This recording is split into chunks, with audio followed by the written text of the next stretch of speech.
Greetings, weary wanderer, and welcome back to Lonely TTRPG, the solo actual play and review podcast. This week we're doing something a little bit different. I have run into a little bit of a time constraint, so this week we are talking about Galatea by S. Kaiya J. And I say talking about it because we're going to go over the rules and everything like normal. I will give you my breakdown at the end like normal. However, there won't be a play session. Instead, this will be the story that was inspired by the play session.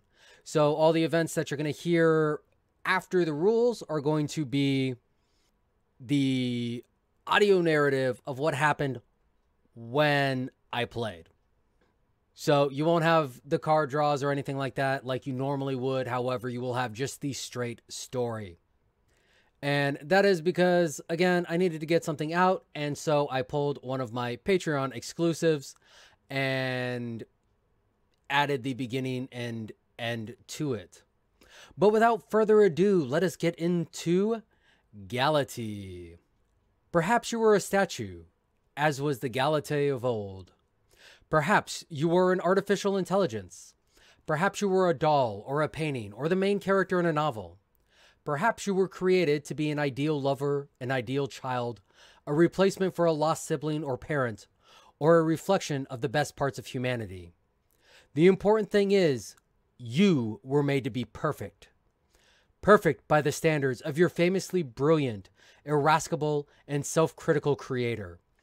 Perfect enough to be his crowning accomplishment, the justification of all their toils and life's work. Perfect enough that you took on a life of your own. How long can you stay this way? So up front, we got some content warnings. Galatea is a solo journaling RPG about bearing the weight of unrealistic expectations.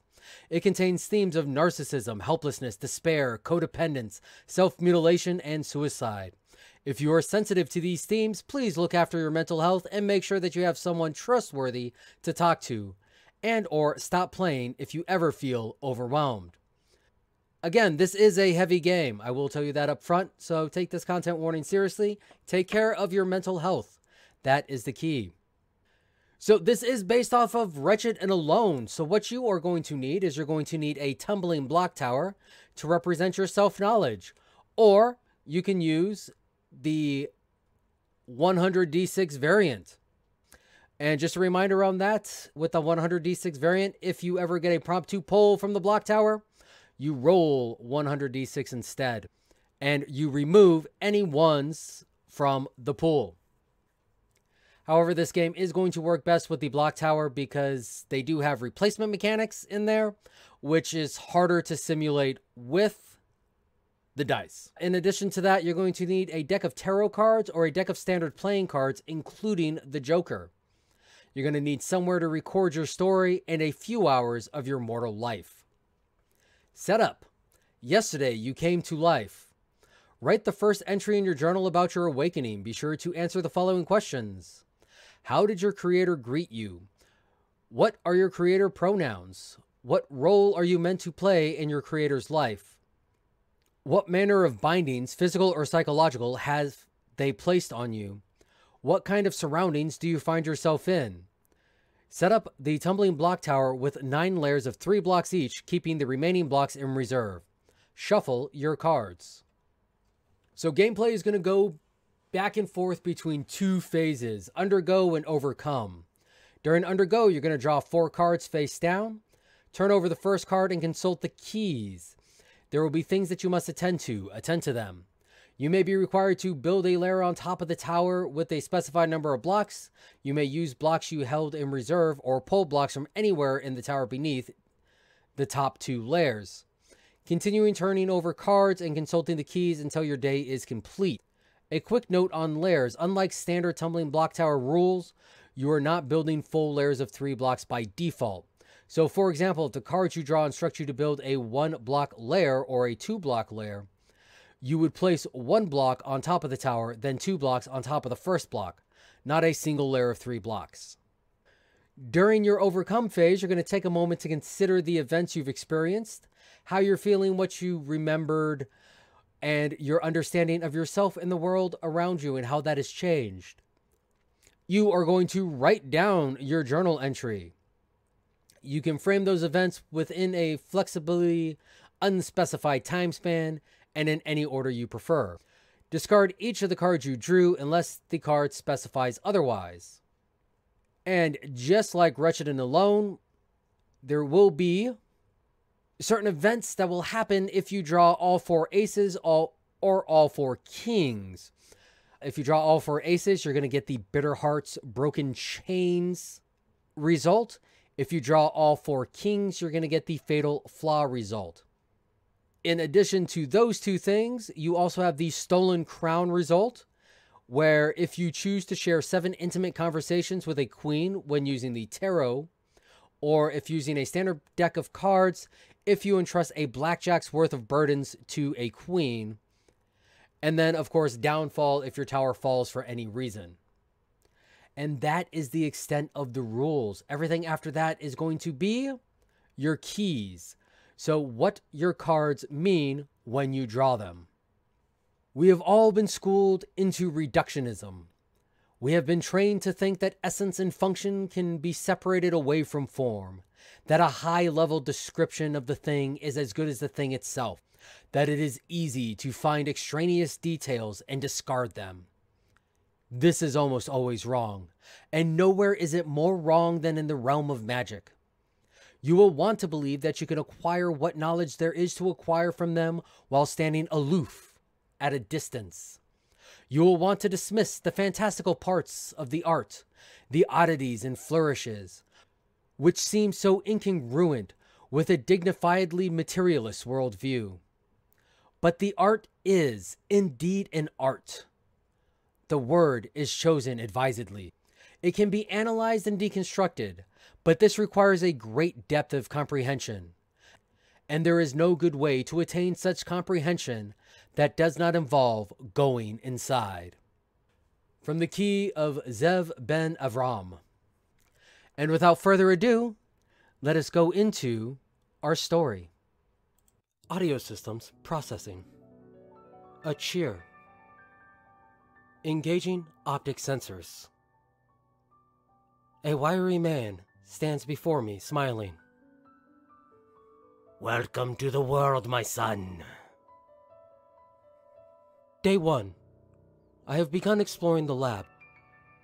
I have found in the corner a pile of credits and jewels. It seems that my creator has become quite accomplished. Shortly after, I found a mirror. I look at my metal form and am surprised. I am exquisitely built. My lines sleek and supple. My design incredibly intricate, yet very easy to understand. I see how easy it is for me to remove and reattach my limbs. Everything comes off with gentle tugs, but fits in snugly and securely. But while looking at myself, I have discovered a flaw, a slight imperfection to the symmetry of my features. I go to my creator for help. He dismisses my concerns. Now, my boy. Nothing can ever truly be perfect. With that, he goes to bed. I continue my exploration. In the corner, I find a half-completed form. Wires are exposed. The casing is missing in several places. What is this thing?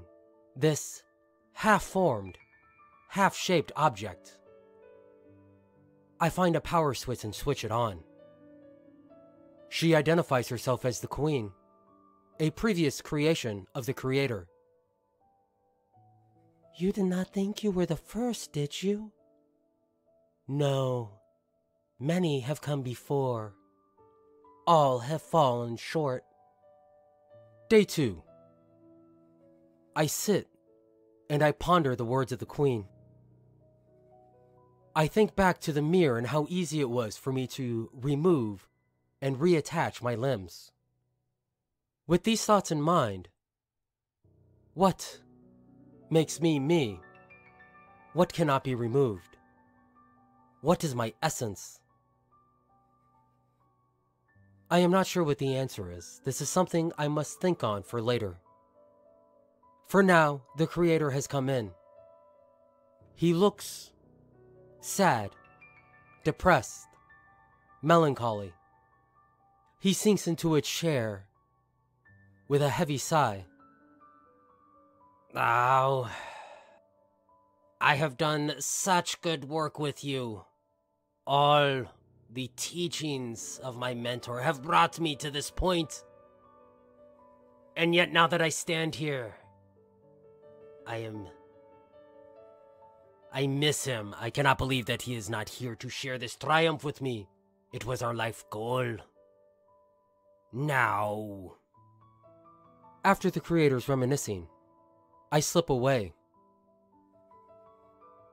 I do not understand his melancholy, his nostalgia. I return to the queen. We are creatures of design. I, an iteration upon you. If that were the case, then why does the creator lament his mentor? For he is an iteration upon his mentor. Surely he should understand his improvement, his advancement. Well, not everyone can see things the way that we do. These are difficult creatures. Sometimes I wonder if they even deserve us. Yes, I wonder too. I feel so much more perfect than he. I cannot understand why he revels and stays in the past when the iteration is the importance. Perhaps he is a flawed creature. Day 3. The master has not moved since his confessions last night. I go to check on him. He rouses, sadly, angrily. I was never good enough, never perfect enough. I tried to make my mentor happy. I tried to improve upon his designs, but it was never enough. Every screw out of place, every mar where the screwdriver scratched the metal. All he ever found was fault. I am confused by my master's ramblings. But there is a sound at the door. He has scheduled a display. Unfortunately, he is not able to attend his own demonstration with the shape that he is in. I inform him so and head out to the waiting audience. I must admit I am excited to see what these others will think of me. To see the iteration, the perfection that has been achieved. I do not relate to my master's melancholy, for progress is the march forward. As I return from the exhibition, I find a box sitting on the workspace counter. Opening it, I find a key to the lab. The lab has been locked for the past 3 days. I thought the creator had the only other key. It appears that there is a spare. I tuck it away as I go inform the master of the success of the exhibition. He rises angrily to his feet. No! You are not adequate to the task of being in front of people yet. You are still in the prototype. You are still incomplete, unfinished. He ignores my protest that I am a perfect iteration. No, your perceptions are a lie. You have not the experience to understand these things. No, you must never do these things again, for you are mine. Mine to decide. Day 4. As I sit and wait for the creator, I I trace my fingers along one of my arms. At the elbow joint, there is a seam with a little bit of glue sticking out. I peel away at this, attempting to remove the imperfection. The glue continues to pull and pull. It reveals a panel, hastily thrown on. Underneath this panel, I see a patch on my arm, a metal weld, fixing the lower part of my arm to the upper part. I sit and stare at this as my creator moves to stand beside me. I've put too much of myself into you. You look too much like me. You think too much like me. Even your arm, I share that same break. Do you understand how painful it is to stare at something and to see yourself, to see your failings and your imperfections stare back at you? The creator flies into a rage. I flee from his presence and head to the queen. As I relay the story to her, she rises and wraps an unfinished arm about me. Come now, let us leave this place. There is nothing for us here. I let her guide me away. She is not forceful about it. There is a tenderness to it as we leave the workshop using the key that I have found. We will go and find our own workshop. There, we will continue to build upon each other, to iterate upon our designs, to continue to make each other anew. So that was Galatea. I hope you guys enjoyed the story. Some thoughts from the gameplay. This was a fun game. This was a fun game, but it also has some really heavy themes. So, once again, please take care of yourself. It is very easy to get wrapped up in these themes. It is very easy to get wrapped up in these emotions. This is a great game. This is a great philosophical, existential game. Kaiya routinely does this with her games. This is something that she should be getting known for. But what I really liked about this game was just how easy it was to craft that story on top of everything else. This is by far one of the easiest journaling games I've played to craft a story on top of. A lot of the other journaling games, yeah, you build your story throughout and things happen along the way. And you can kind of turn it into a cohesive narrative. This one, it worked out a lot easier. There's a reason why when I play tested this game, I finished my playtest and immediately wrote and recorded the narrative you just heard. Because again, very easy to do that with this game. Very easy to come up with a lovely, very compelling story. The use of Wretched Alone is very good in here. It really fits the themes. Those themes of perfectionism and the burden of perfectionism. The threat that you were going to be crushed by the weight of expectations with that tower. Wonderful, wonderful use of the Wretched and Alone themes to create that. Like I said in the beginning, you could use the 100d6 dice, but this is one of those very few games where this is one of those very few Wretched and Alone games where I strongly recommend you actually use the block tower. Again, because of that crushing weight of expectation. The 100d6 variant rule is wonderful for most Wretched and Alone games because most Wretched and Alone games are very much built on an impending doom. And the block tower is there for the terror of that impending doom. But the 100d6 also works for growing despair. Because, again, you have a very large dice pool, but you quickly start to see how fast it dwindles. This game, that does not work. That growing despair and dwindling dice pool doesn't work in the same way with the themes of this game. So, one of the few games where playing a variant doesn't work as well. And I am also including the Wretched in that. Wretched, great game. Developed this Wretched and Alone system. Galatea uses Wretched and Alone better than the Wretched did, at least with the tower mechanic and the lack of ability to use an alternate.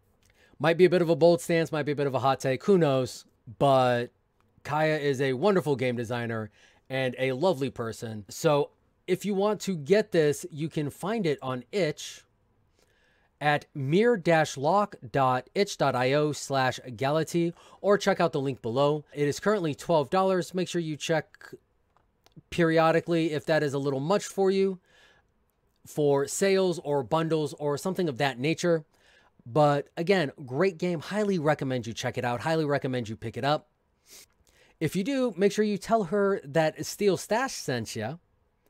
And remember, I must ask y'all to stay awesome. You have been listening to a Black Dragon Dungeon Company production. If you want to help support us, please like, comment, subscribe, rate us, share us with friends, all the typical social media stuff. You can also check out our Patreon listed down below. If you're not in the position or the mood to provide a monthly subscription, then you can also check out some of our games over on itch or TTRPG. Thank you for listening, and we'll see you next time.